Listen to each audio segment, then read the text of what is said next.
मुहर्रम जुलूस में खतरनाक स्टंट, क्रेन से 40 फुट बुलंद कार में धमाका। मध्य प्रदेश के उज्जैन जिले के बदनागर से मुहर्रम जुलूस के दौरान खतरनाक स्टंट किया गया। एक कार को क्रेन के जरिए तकरीबन 40 फुट की बुलंदी तक उठाया गया।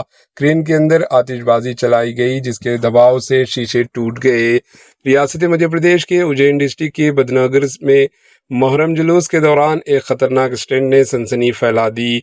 एतलात के मुताबिक एक कार को क्रेन के जरिए तकरीबन 40 फुट की बुलंद तक उठाया गया, जिसके बाद इसके अंदर आतिशबाजी की गई। गैस के दबाव के बायस कार के शीशे टूट गए और वीडियो में ऐसा मंजर नजर आया जिसे कार में धमाका हो गया हो। पुलिस की इब्तदाई तहकीकात के मुताबिक ये स्टंट सिर्फ सोशल मीडिया रील्स बनाना और तशरी हासिल करने के मकसद से किया गया था।